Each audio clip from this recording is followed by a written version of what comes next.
My name is Jabir Hussain. Students, आज हम 9th class की केमिस्ट्री का पहला चैप्टर डिस्कस करने जा रहे हैं, इंट्रोडक्शन टू केमिस्ट्री।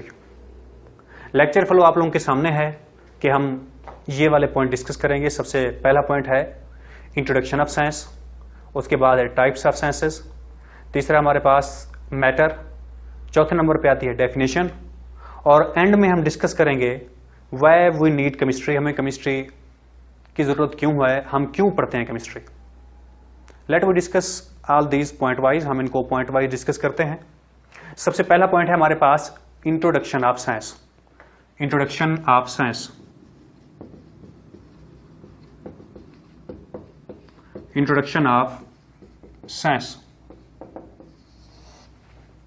स्टूडेंट, जो साइंस है, साइंस वर्ड ड्राइव किया गया है सेंटिया से।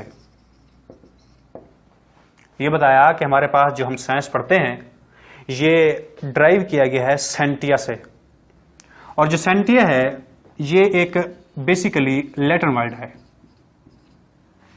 जिसका मीनिंग होता है नॉलेज। नॉलेज, मैंने ये बताया कि हमारे पास जो साइंस है वो ड्राइव किया गया है सेंटिया से। सेंटिया एक लैटिन वर्ड है जिसका मतलब है नॉलेज। अब सवाल ये पैदा होता है कि साइंस कौन सा नॉलेज है। पाक स्टडी भी हमारे पास नॉलेज है, इस्लामियात भी हमारे पास नॉलेज है, उर्दू भी हमारे पास नॉलेज है, इंग्लिश भी हमारे पास नॉलेज है। क्या ये साइंस है? नहीं। तो फिर साइंस कौन सा नॉलेज है? साइंस वो नॉलेज है जो हम गेन करते हैं, जो हम हासिल करते हैं इन 3 बेसिक स्टेप्स से। कौन कौन से हमारे पास? Hypothesis, hypothesis, observation, observation, experimentation, experimentation. अच्छा देखिए, मैंने ये बताया कि हमारे पास साइंस स्पेसिफिक नॉलेज है जो हम गेन करते हैं through hypothesis, observation and experimentation. तो इसी तरह हम साइंस को डिफाइन भी कर सकते हैं। Science, the knowledge which we gain through hypothesis, observation and experimentation is called science. That's called introduction of science. Students, हमने इसमें क्या पढ़ा? हमने इसमें यह पढ़ा कि हमारे पास जो साइंस है वो बेसिकली ड्राइव किया गया है वर्ड सेंटिया से, और सेंटिया जो है हमारे पास एक लैटिन वर्ड है, और जो लैटिन वर्ड है इसका मीनिंग हमारे पास है नॉलेज। तो फिर हमने डिफाइन किया ये कौन सा नॉलेज है। हमने कहा वो नॉलेज है जो हम गेन करते हैं हाइपोथेसिस से, ऑब्जर्वेशन से और एक्सपेरिमेंटेशन से, उसको हम नाम देते हैं साइंस। नेक्स्ट स्टेप पे हमारे पास आता है types of science. Types of science,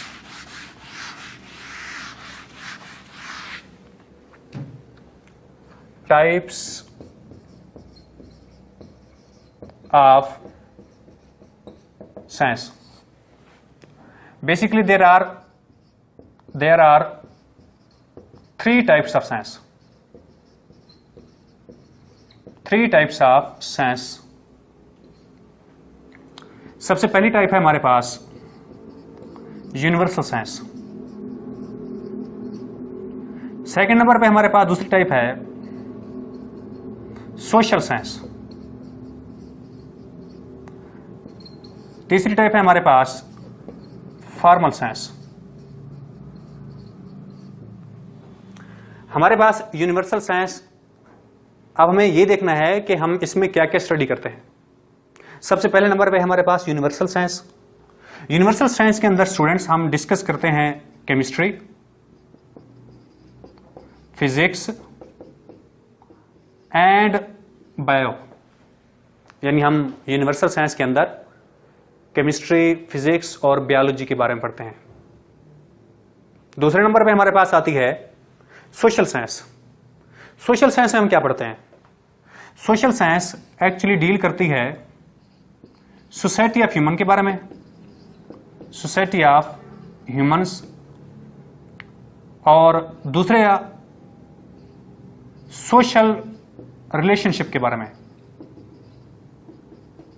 मैंने ये बताया कि हमारे पास जो सोशल साइंस है 2 चीजें बताती है हमें। पहली चीज हमारे पास सोसाइटी ऑफ ह्यूमन के बारे में बताती है, और दूसरा हमारे पास सोशल रिलेशनशिप के बारे में बताती है। हम इसकी एग्जांपल लेते हैं कि हम कौन सी चीज इसमें डिस्कस करते हैं। इकोनॉमिक्स, इकोनॉमिक्स जो है हमारे पास हम लोग सोशल साइंस के अंदर डिस्कस करते हैं। पॉलिटिक्स, वो भी हमारे पास सोशल साइंस में आ जाती है। थर्ड नंबर पे हमारे पास आता है फॉर्मल साइंस। फॉर्मल साइंस के अंदर हम डिस्कस करते हैं लॉजिक्स एंड मैथ। स्टूडेंट्स, मैंने ये बताया कि हमारे पास जो फॉर्मल साइंस है इसमें हम डिस्कस करते हैं लॉजिक्स में और मैथ, इन दो चीजों के बारे में हम पढ़ते हैं। हमने टाइप्स ऑफ साइंस पढ़ा है और टाइप्स ऑफ साइंस में हमने ये पढ़ा कि हमारे पास साइंस की 3 टाइप्स हैं। कौन कौन सी पढ़ी हमने? हमने यूनिवर्सल साइंस पढ़ा, सोशल साइंस पढ़ा और फॉर्मल साइंस पढ़ा। स्टूडेंट, ये 2 जो टाइप्स हैं ये हमारे काम की नहीं है, हमने इनको नहीं पढ़ना। हमने डिस्कस करना है यूनिवर्सल साइंस। यूनिवर्सल साइंस के अंदर हमारे पास आ जाती है फिजिक्स, बायो एंड केमिस्ट्री, और इसमें जो मेन इसका पॉइंट्स है या जो मेन फील्ड है वो है केमिस्ट्री, जो हमें डिस्कस करना है। हम नेक्स्ट स्टेप देखते हैं इसका। नेक्स्ट स्टेप में हमारे पास हमने लिखा हुआ है मैटर।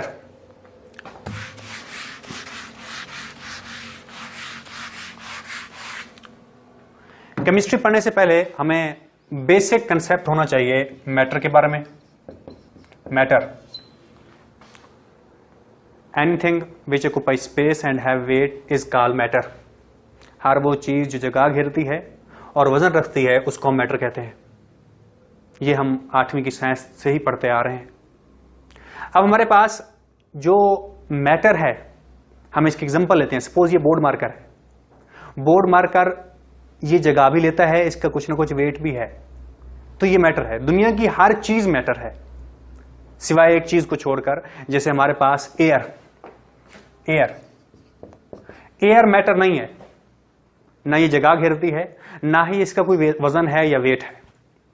उसकी रीजन ये है कि अगर हम इसको किसी सिलेंडर में रखें, यानी कोई वॉल्यूम स्पेसिफिक कर दें कि सिलेंडर में बंद कर दें, तब इसका वेट भी होता है, तब इसकी जगह भी घेरती है, तब ये मैटर कहलाती है।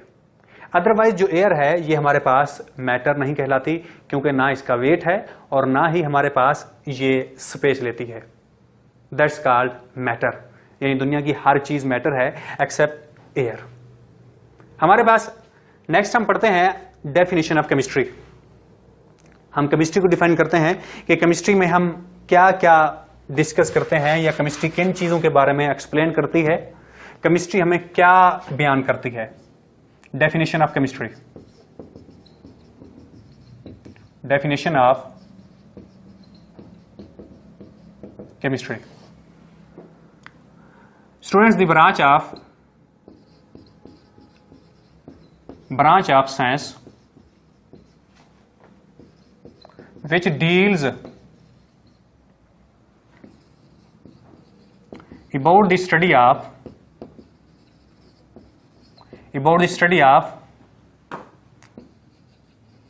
composition of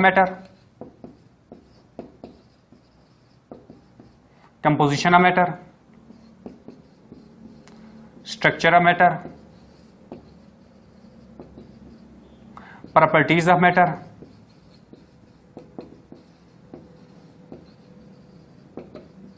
and reaction of matter. Reaction of matter is called chemistry. देखिए, हमने ये बताया कि हमारे पास जो केमिस्ट्री है वो डील करती है किसके बारे में? कंपोजिशन ऑफ मैटर के बारे में, स्ट्रक्चर ऑफ मैटर के बारे में, प्रॉपर्टीज ऑफ मैटर के बारे में, रिएक्शन ऑफ मैटर के बारे में। हम इनको पॉइंट वाइज देखते हैं कि व्हाट इज कंपोजिशन। कंपोजिशन का मतलब ये होता है how matter is made up. Matter किन चीजों से मिलकर बना है, मैटर किस तरह बना हुआ है। मिसाल लेते हैं हम लोग, सपोज एग्जांपल लेते हैं हम लोग, वाटर। ये भी एक मैटर है। अब वाटर कैसे बना है? जब हमारे पास हाइड्रोजन और ऑक्सीजन आपस में कंबाइन होते हैं तो हमारे पास बनता है वाटर। अब ये जो हाइड्रोजन और ऑक्सीजन है, that's called composition of matter या कंपोजिशन ऑफ वाटर। क्योंकि वाटर एक मैटर है, इसलिए मैंने बोल दिया कि हमारे पास ये कंपोजिशन ऑफ मैटर बोलेंगे इसे। इस तरह हमारे पास NaCl है। NaCl को कौन सी चीजें मिलकर बना रही हैं? स्टूडेंट्स इसको सोडियम और क्लोरीन दो चीजें हैं हमारे पास जो इसको मिलकर बना रही हैं, इसको हम नाम देते हैं कंपोजिशन ऑफ मैटर। और हर मैटर की कंपोजिशन डिफरेंट होती है। एक मैटर की कंपोजिशन दूसरे मैटर से टोटली डिफरेंट होती है, आपस में रिलेट नहीं करती। That's called composition of matter. दूसरे नंबर पे हमारे पास आता है structure of matter. Structure of matter, structure of matter का क्या मतलब है? स्ट्रक्चर ऑफ मैटर का मतलब यह है how component of matter are arranged. जैसे हमने अभी पढ़ा कि हमारे पास वाटर, हमने अभी पढ़ा वाटर जो है जब हाइड्रोजन और ऑक्सीजन आपस में मिलते हैं तो वाटर बनता है। ये तो हमारे पास ही कंपोजिशन।